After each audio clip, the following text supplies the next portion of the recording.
Hello everyone, my name is Nathan Lammy, and today we're going to be going over some trombone basics. We're going to be going over proper sitting position, how to breathe correctly for playing, proper embouchure, the slide positions, and how to make a sound on the instrument. We're also going to be going over assembly and proper care of the instrument. I hope you find this very informative. So let's talk about sitting position and breathing. In order to breathe well enough to play, you need to have a good sitting position. So, in order to form a good sitting position, think of it as if you were standing with your knees bent. I'm sitting up straight, my back is straight, my shoulders are relaxed, and I'm ready to perform with my knees bent and feet flat on the floor.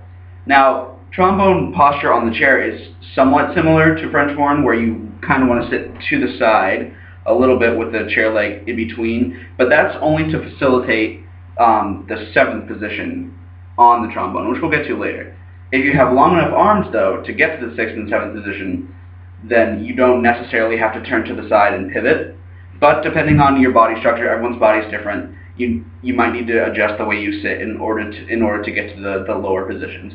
But the most important thing is that you're sitting up straight, back straight, and you have enough room to breathe. Now, for breathing with any brass instrument, you want to take a deep breath from down here in your belly. You want to fill your stomach as much as you can and support your sound. By having a lot of breath support, you will give your instrument a better sound. So, to practice, let's take in a nice deep breath, like this, and from there, we're going to take 5 small sips, and then at the end, we're going to let out all our air at once, like so.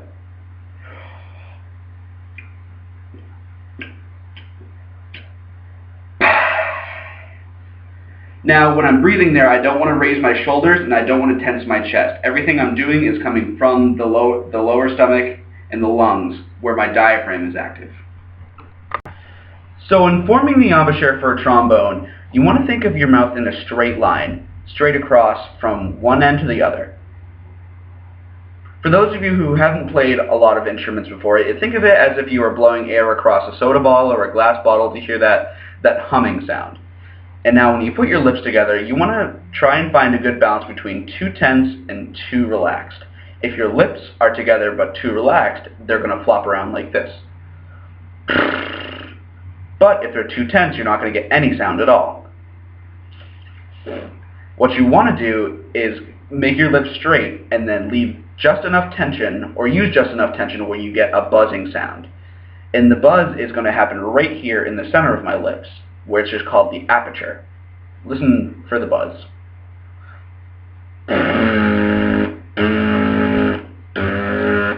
Now, if I did a close-up, you could see that the center here of my lips was opening a little bit every time I did the buzz.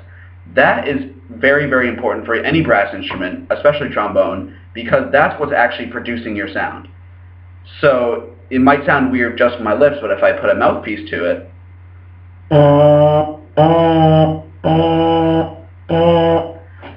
that sound is actually what's amplified through your instrument, and all brass instruments are like that. So developing a good buzz is crucial for if you want to get better at playing brass instruments. So it's even good to practice your buzz without your instrument or with just your mouthpiece. Try using long tones and short tones in succession. So we're going to do 1 long tone and then 4 short tones with my mouthpiece, and then without it.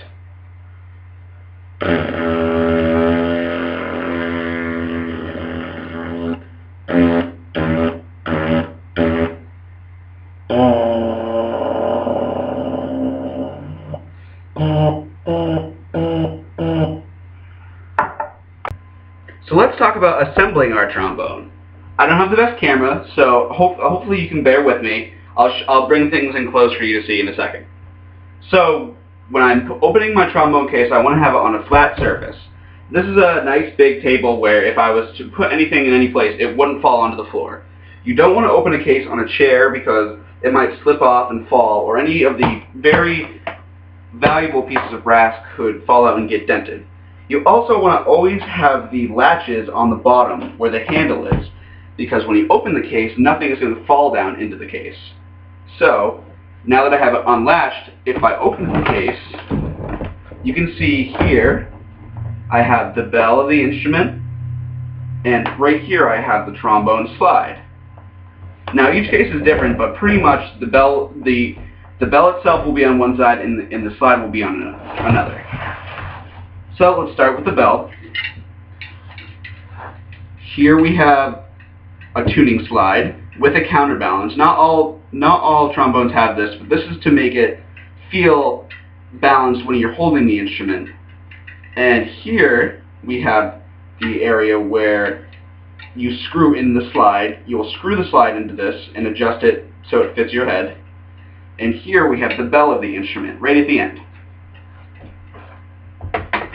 Also in this side of the case, we have a small compartment that has both your mouthpiece, which I had out, but it goes right back in here, and where you'd want to keep your slide oil. Now, this is the music and arts type of slide oil, and just so you know, this is not the kind of stuff you need. I'll go over it in a second, but this sort of stuff, if you get it and this is your trombone, throw it away.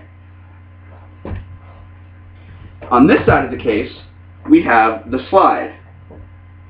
The slide itself is two sets of metal tubes. This is the outside slide, and on the inside is the inside slide, obviously.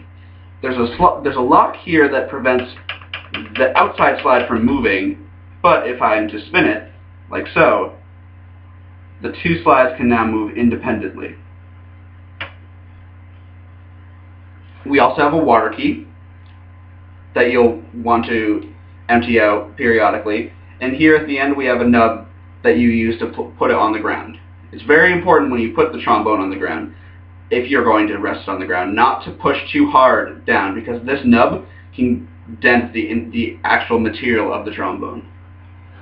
And here, the threaded side is what screws into the trombone when you're putting it together, like so.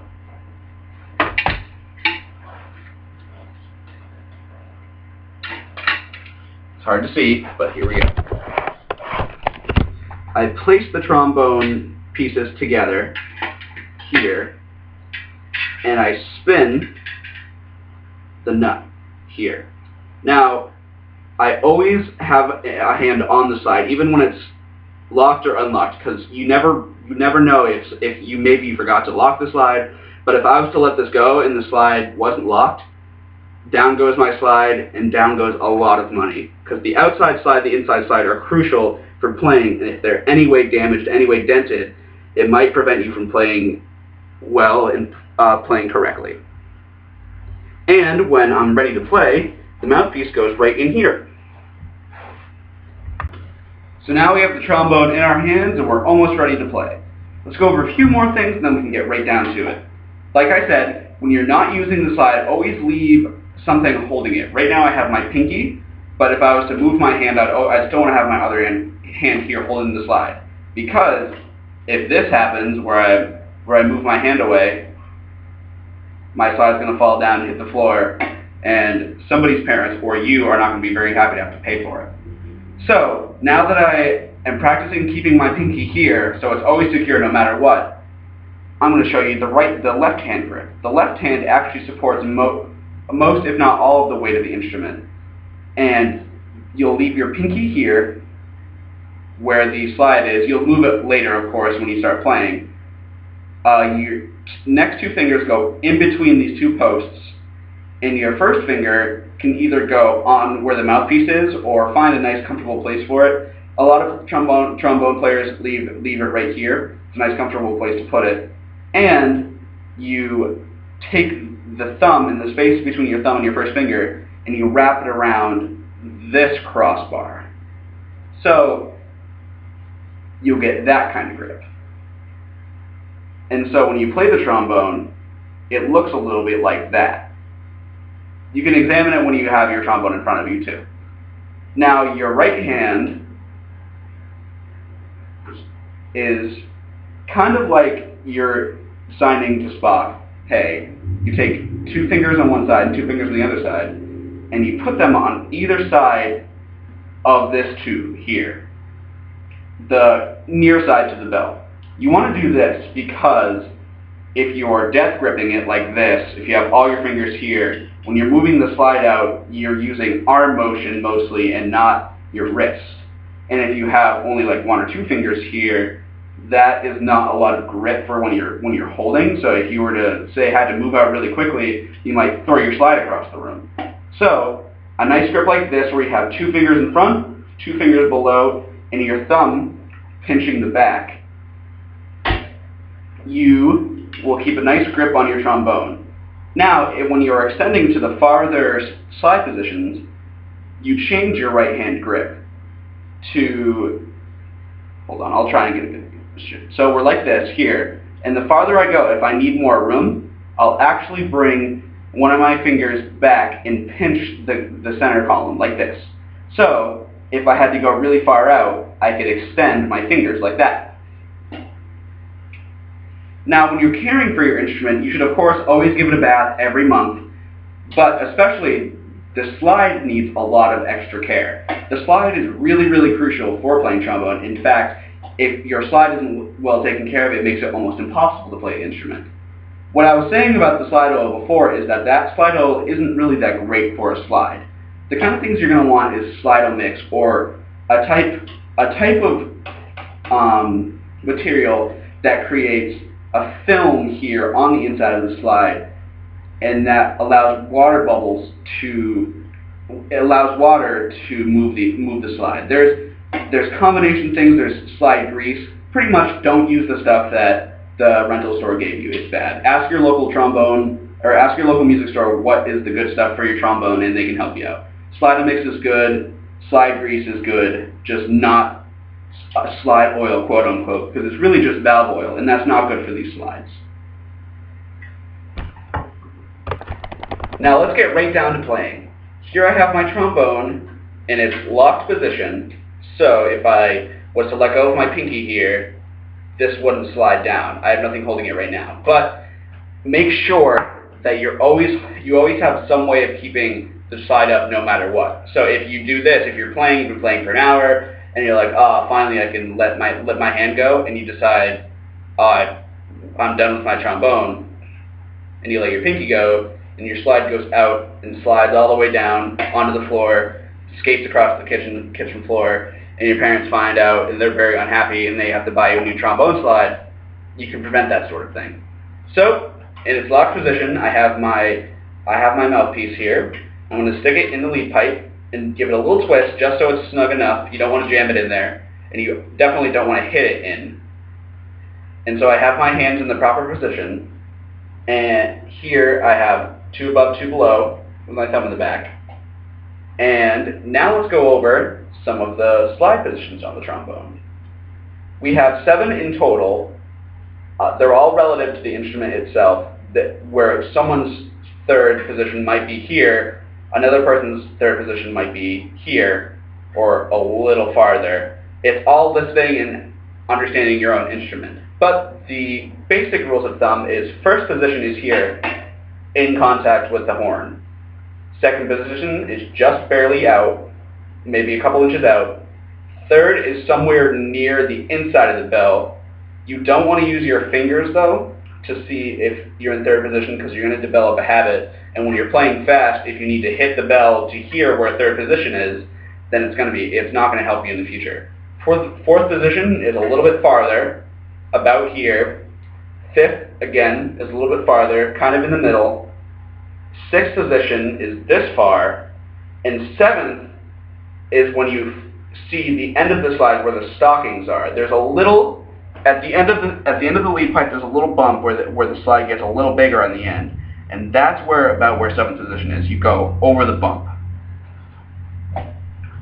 Now, in playing the instrument, you want to blow through your aperture and through your embouchure straight forward. And you want to use half and half, half top lift, half bottom lift. So, and you should get a sound something like this. Now, if you noticed, I purposely tried to make my sound a little bit more pinched up. This is going to be something that you, as a brand new trombonist, might experience, where you have your lips too tight, or you have your teeth too close together.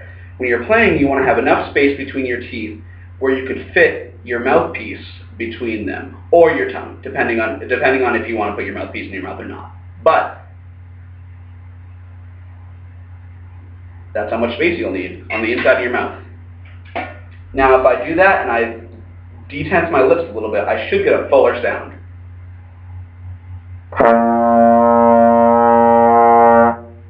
And a louder sound, of course. Now, when you're playing the instrument itself is a C instrument, and when you play here, you get a B flat. That's in first position. But if you are to move your slide down, you're lengthening the instrument. So when I get to second position, I'm getting a B, or an A, excuse me.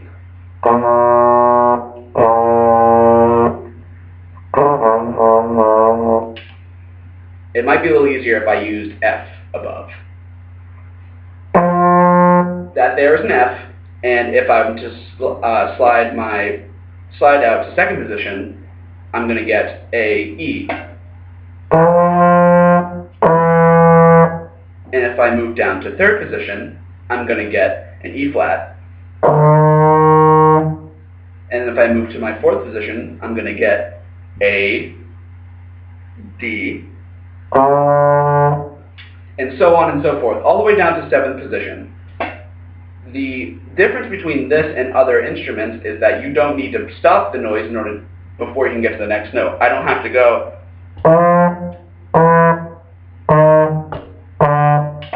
I can actually slide all the way through, which is the beauty of the slide. Now, when you're playing with the slide, you might notice that you can't really get past fifth or sixth position without really extending your arm. And so that's where tilting your body comes kind of into play. You'll want to put your slide down and then kind of turn your body as you go to get into the farther positions. You want to have your arm moving straight out instead of forward, because you have less space to go forward, but you have plenty of space to go out this way. If you have long arms, or if getting into the farther positions isn't an issue for you, then disregard this. But young trombonists may have issues with this when they're first starting. So, now that we've discussed playing it, let's talk about producing a good sound. And an important thing for producing a good sound with the trombone is to tongue rather than just blow air through it. Now, that might sound pretty simple, but the difference being that when you're tonguing rather than just pumping air, you're getting a nice constant sound like this.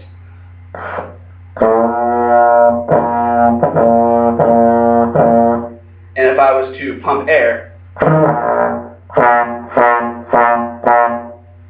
it's not as articulate, and it's choppier, and it's kind of like poppier too.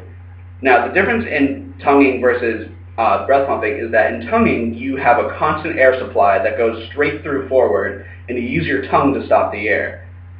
Sort of like if you were using the lifting trash can, and when you press down on the pedal, it went up. When you're pressing down on your imaginary foot pedal, your tongue goes up and stops your air, and when you let go, the air keeps going through.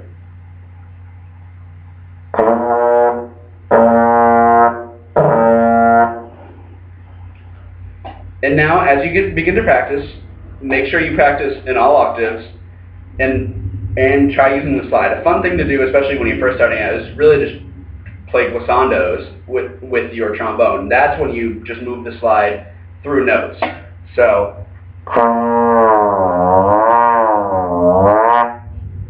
and move on to scales. The B flat scale is that initial B flat that I played. Then C is out in sixth position. Then D is here in fourth position. E flat is here in third position. F is here in first position again. G is here in fourth. Excuse me, here in fourth. here in second, and then B flat again in first. So in total,